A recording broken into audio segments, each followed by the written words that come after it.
My sister uninvited me to her housewarming party even though she and her husband had lived in my apartment rent-free for 5 years. So I came to their party uninvited and did everything to make their holiday over. I guess I should start at the beginning. My name is Kelly, and I had what you might call a before and after childhood. Before my dad died, we were a normal, happy family: mom, dad, me, and my older brother Leo. Leo was 2 years older than me, always looking out for me, teaching me how to ride a bike and stand up to the mean kids at school. When I was 6 and Leo was 8, our lives changed forever. Dad had a massive heart attack. It happened on a regular Tuesday afternoon. One minute he was helping Leo with homework at the kitchen table, the next he was clutching his chest, struggling to breathe. The ambulance came, but it was too late. Just like that, he was gone. Mom didn't stay single for long. Maybe she was scared of being alone, or maybe she just couldn't handle raising 2 kids by herself. Within 6 months, she was dating Jim, and 6 months after that, they were married. Soon after, Mom got pregnant and gave birth to my half-sister, Melinda. I was 8 by then, and Leo was 10. I remember looking at the tiny bundle in Mom's arms and feeling nothing. Leo felt the same way. As we grew up, the divide in our family became more obvious. Mom and Jim focused on Melinda, while Leo and I became each other's support system. After graduating from college, I couldn't wait to move out. Leo had already left the year before, finding a small apartment and a job in marketing. I followed his example, getting a decent job at an insurance company and renting a tiny studio apartment across town. When I was 24, Leo called me one evening. "I'm getting married." His voice was full of excitement.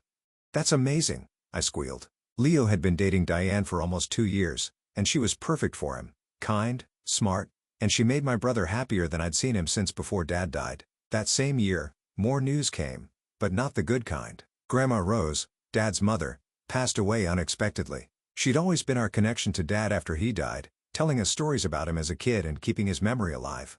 After the funeral, we learned that Grandma had left her 2 apartments to Leo and me, one each. They weren't fancy places, but they were in decent neighborhoods and completely paid off. "What are you going to do with yours?" I asked Leo over coffee a few days after the reading of the will. "I'm thinking of selling it," he said. "The market's good right now." "Are you sure? You're getting married soon. Wouldn't it be better to have your own place instead of renting?" Leo shook his head. "Diane and I have been talking about getting a house eventually, not an apartment. If I sell now, I can use that money as a down payment later." I tried to reason with him. "Just think about it a bit longer. Real estate usually goes up in value. If you sell it too quickly, you might regret it." But Leo had made up his mind. Within a month, he'd sold the apartment, bought himself a shiny new Range Rover, and put the rest in savings. "For our future," he told me proudly, showing me pictures of his new SUV. I decided to keep my inheritance. Grandma's apartment was smaller than my rental but in a better location. I moved in within weeks, loving that I had a place of my own that no one could take away from me. Leo and Diane got married the following spring, just as planned. It was a beautiful, simple ceremony, and I cried seeing how happy they were. 3 years later, they had twins, 2 adorable boys named Jack and Noah. By then, Leo had learned the hard truth about his decision. The money from selling Grandma's apartment wasn't enough for a down payment on a house in our increasingly expensive city, especially with 2 new mouths to feed. Instead, he used the remaining money to create trust funds for the boys' education. "I should have listened to you," he admitted one day while we watched the twins play in the park. "We're still renting, and with housing prices going up, we might always be renting." "Don't beat yourself up," I told him. "You're giving your boys something valuable, a future education. Dad would be proud." By then, I was doing well in my career. I'd been promoted several times and had saved enough to buy a newer, larger apartment in a building with amenities. I was planning to rent out Grandma's old place when Melinda, who was now 20, approached me with a request. "Kelly, can I talk to you?" she asked one Sunday during a rare family dinner at Mom and Jim's. "So, the thing is, Mark and I got married last month." "You what?" This was the first I'd heard of it. "Yeah. Just a courthouse thing. We're still in college, but we're in love and didn't want to wait. The problem is, we've been living with Mom and Jim, and it's not ideal." I could imagine. Our mother had always been controlling. "I heard you might be renting out Grandma's apartment," Melinda continued. "I was wondering if maybe Mark and I could stay there, just until we finish college and get on our feet." I hesitated. Melinda and I had never been close, but she was family, and she looked genuinely desperate. "How long until you graduate?" I asked. 2 years. We'll both have our degrees by then, and Mark's already interning at a tech company. But the thing is, we can't pay the rent yet." I thought about it. The apartment was just sitting empty. "Don't worry about rent for now," I found myself saying. "Focus on finishing school. We can revisit the arrangement after graduation. And that's how Melinda and her husband Mark moved into my grandmother's apartment. I paid all the utilities and often gave them extra money for groceries or when they were tight between student loan disbursements. Leo helped them too, even covering most of the costs when they decided to have a proper wedding reception a year later. "You're too soft," Leo teased me after we'd paid for yet another month of utilities for them. "But I guess that's what makes you such a good big sister." Time flew by, and before I knew it, Melinda and Mark had graduated from college. I expected them to start looking for their own place, but that conversation never happened. Whenever I gently brought up the subject, there was always a new excuse. They were working on starting their own business. Their first business attempt failed within 6 months. So did their second.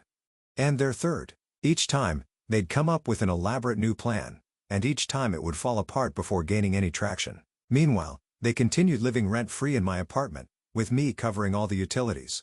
I don't think they're ever planning to move out, I complained to Leo over lunch one day. He laughed. "You're too nice, Cal. Maybe it's time to set a deadline." That conversation was the last normal one we had before everything fell apart. It was a rainy Tuesday evening when I got the call. I was just getting home from work, kicking off my shoes and thinking about what to make for dinner, when my phone rang. "Unknown number." "Hello?" I answered. "Is this Kelly Matthews?" a somber voice asked. "Yes, who's this?" "Officer Daniels with the City Police Department. I'm afraid I have some bad news." The words that followed turned my world upside down. Leo and Diane had been driving back from a weekend getaway when a truck hydroplaned on the wet highway, crossing the median and hitting their car head-on. They both died at the scene. The funeral was a blur of black clothes and pitying looks. All I could think about were Jack and Noah, who at 5 years old had become orphans overnight. The boys had been with a babysitter when it happened, and were now staying temporarily with Diane's parents. 3 days after we buried my brother and his wife, I called a family meeting at my parents' house. Mom, Jim, Melinda, Mark, and a few other relatives gathered in the living room, everyone still shell-shocked from the tragedy. I'd spent the previous night thinking, crying, and making the biggest decision of my life. When everyone was seated, I stood up, my hand shaking but my voice steady. "I'm going to take the boys," I announced. "I'm going to raise them myself." The room fell silent. Mom was the first to speak. "Kelly, honey, have you thought this through? 2 5-year-olds are a huge responsibility." "Of course I've thought it through. They're Leo's children, their family." "But you're single. You work full-time," Jim interjected. "How will you manage?" I looked around the room. "That's why I called everyone here.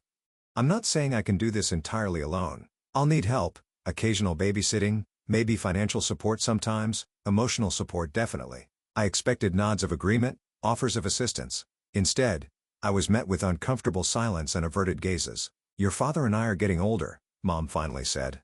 "We don't have the energy to chase after 2 young boys. And with retirement coming up, we need to be careful with our money." "I'm not asking for your money," I said, feeling my temper rising. "I'm asking if you could watch them sometimes, be grandparents to them." Mom sighed heavily.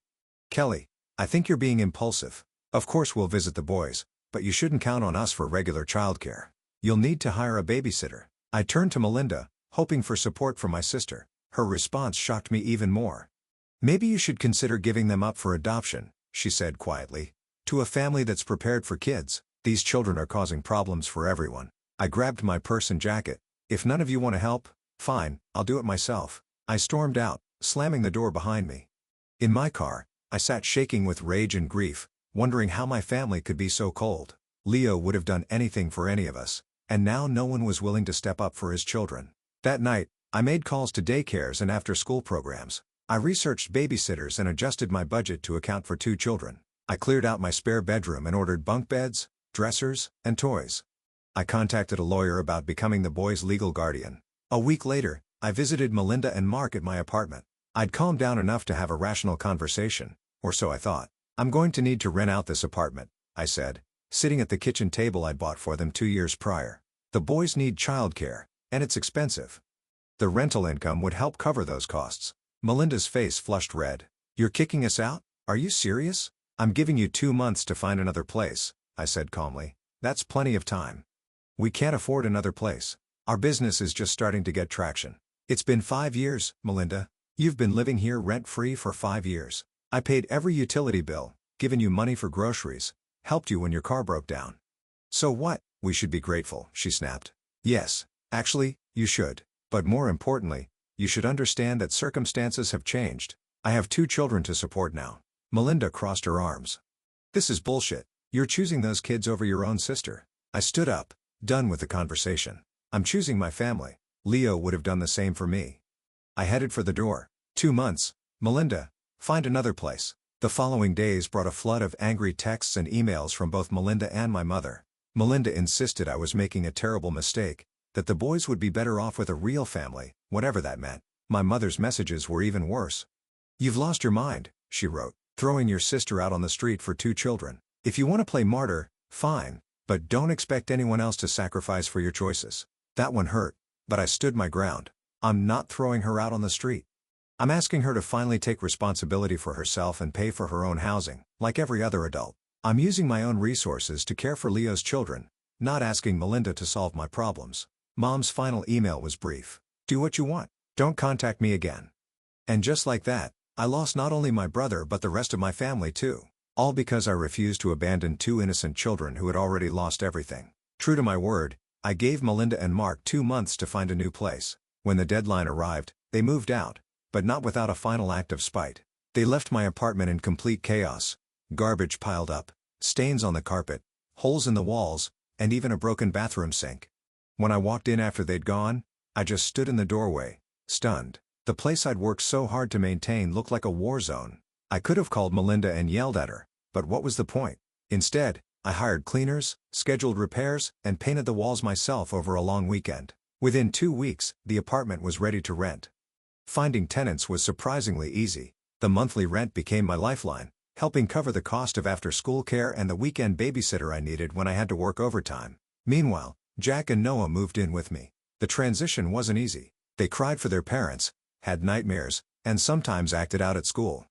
The school counselor recommended therapy, which I immediately arranged despite the additional expense. I created schedules and stuck to them religiously. I never missed a school event, even if it meant using my limited vacation days. I tucked them in every night with the same promise: I'm here, and I'm staying here. Slowly, the boys began to heal. Jack, who was the more outgoing of the twins, started making friends at school. Noah, the quieter one, took longer to adjust but eventually found his place in the chess club. Both boys excelled academically, making Leo and Diane proud, wherever they were.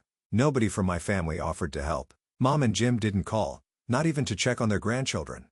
Melinda certainly didn't reach out.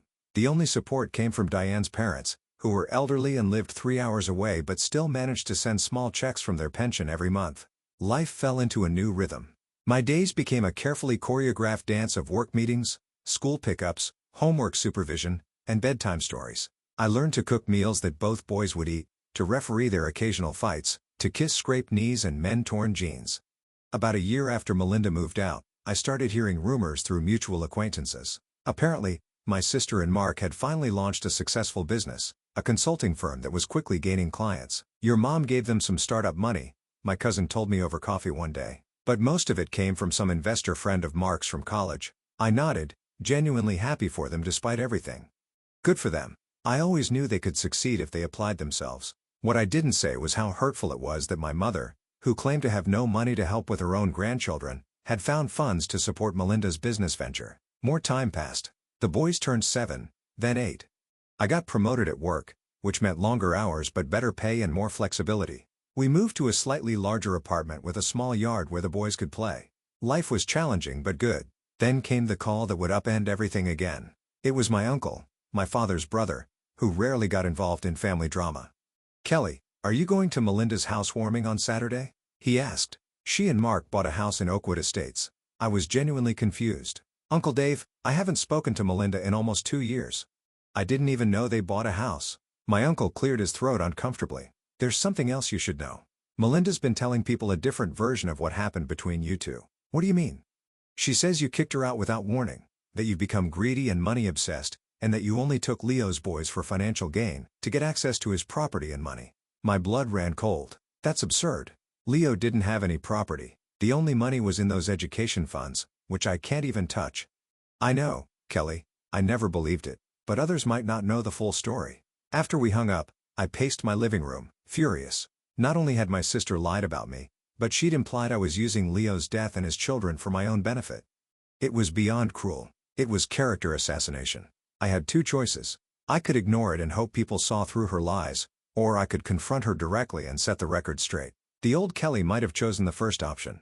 The new Kelly, the one who'd been fighting for two grieving boys for nearly 2 years, chose the second. I found out Melinda's address from my uncle, arranged for my regular weekend sitter to stay late with the boys, and decided to crash my sister's housewarming party. Saturday evening came, and I dressed carefully, nice but not flashy, put together but not trying too hard. I wanted to look like exactly what I was, a responsible adult who had nothing to hide. As I drove to Melinda's new house in the upscale Oakwood Estates neighborhood, I rehearsed what I would say. I didn't want to cause a scene, but I needed to be heard. I needed the truth to come out. The house was impressive, newly built, with large windows and a professionally landscaped yard. Cars lined the driveway and street. I parked a little way down and took a deep breath. I knocked on Melinda's front door, my heart pounding. A stranger answered, probably one of Mark's friends, and I slipped inside before he could ask who I was. The house was packed with people holding drinks and small plates of food, admiring the new furniture and decor. I spotted Melinda in the living room, showing off her marble fireplace to a small group. She looked different, expensive haircut, designer clothes. Success clearly agreed with her. Then she saw me, and her smile instantly vanished. She excused herself from her guests and marched over, grabbing my arm and pulling me toward a hallway. "What the hell are you doing here?" she hissed. "You weren't invited. You need to leave right now." Before I could respond, my mother appeared beside us, her face tight with anger. "Kelly, this is completely inappropriate," she said in a harsh whisper. "Don't ruin your sister's special day with your drama." The nearby conversation stopped. More people turned to watch the unfolding drama. I moved to the center of the room. People were openly staring now, drinks forgotten in their hands. I saw confusion on some faces, curiosity on others. "Hi everyone. I'm Kelly, Melinda's sister, the one she probably hasn't mentioned." I spoke clearly, keeping my voice level. "I apologize for crashing the party, but I recently discovered that my sister has been spreading lies about me, and I couldn't let them stand." "Kelly, stop it," Melinda shouted, but I continued. "The truth is that Melinda and Mark lived in my apartment, not theirs, mine, rent-free for 5 years. I paid all the utilities. I gave them money for groceries. I supported them while they tried to start various businesses. I pulled out my phone, opened my Photos app, and held it up. And this is how they left my apartment when they finally moved out. I scrolled through the photos of the trash department. This is how they thanked me for 5 years of free housing and financial support." Guests were murmuring now. I saw some shocked expressions, some uncomfortable ones. As for why they had to move out, 2 years ago, my brother Leo and his wife died in a car accident, leaving behind twin sons. My boys cracked slightly. I took the boys in because they're family, and I love them. But raising 2 traumatized 5-year-olds is expensive. I needed the rental income from my apartment, my property, to help pay for childcare. I pulled up more photos on my phone. Leo's will, bank statements, the education fund documents. My brother had no property, no savings except for education funds for his sons, which can't be used for daily expenses. The idea that I took his children for financial gain is not just a lie, it's a cruel one. Next, I showed screenshots of texts and emails from my mother and Melinda. These are the messages I received from my family after I decided to raise my nephews. My mother told me not to contact her again. My sister suggested I give the boys up for adoption because they were causing problems. The room was dead silent now. Several guests were looking at Melinda with unmistakable disgust. "So, congratulations on your beautiful new home and your successful business. I'm genuinely happy you found success. But don't you dare build that success on lies about me or my nephews." As I walked toward the door, no one tried to stop me. A few people even nodded at me in what looked like respect. I left with my head high, feeling like a weight had been lifted from my chest. 3 days later, my mother called, screaming so loudly I had to hold the phone away from my ear. "You've ruined everything," she shrieked. "How could you be so selfish? Mark's investor friend was at the party, the one who funded their business. He's pulling out." He was appalled by how Melinda talked about those orphaned children. He was adopted himself, and your little performance struck a nerve. I hadn't known that detail, but I couldn't say I was sorry. "That's unfortunate," I replied evenly, "but I only told the truth." "Well, now they can't pay their mortgage. Your sister might lose her house because of you." "That's not my fault, Mom. They shouldn't have lied about me." She was silent for a moment before saying, "We need help with the mortgage payments, just until they find another investor." I almost laughed. "Are you serious? After everything, you're asking me for money? They're going to lose the house, Kelly. I have 2 children to support, Mom. Every spare dollar I have goes to them." I took a deep breath. "I'm sorry Melinda is facing consequences for her actions, but that's not my problem to solve." I hung up, knowing it was likely the last conversation I'd have with my mother for a long time. Over the next few months, I heard through the grapevine that Melinda and Mark were indeed struggling. They'd lost their business space and were operating out of their home, trying desperately to find new investors. My mother and Jim were helping them make mortgage payments. Part of me felt bad for them, but a larger part knew this was a lesson they needed to learn. Actions have consequences. Lies have consequences. Treating family badly has consequences. Meanwhile, the boys and I continued building our life together. Jack joined a soccer team. Noah took up piano. They still had moments of sadness, still missed their parents, but they were thriving. The road hadn't been easy. I'd lost my brother, my parents, my sister. But I'd gained something precious too. A purpose, a family of my own making. 2 little boys who needed me as much as I needed them. As for my mother and Melinda, maybe someday they'd realize what they'd thrown away. Maybe they'd want to meet the amazing young men Jack and Noah were becoming. If that day ever came, I'd cross that bridge then. I wouldn't close the door completely, for the boys' sake, not mine. But I also wouldn't wait around hoping for reconciliation. I had lunches to pack, permission slips to sign, basketball games to attend, and 2 boys who counted on me to be there every single day.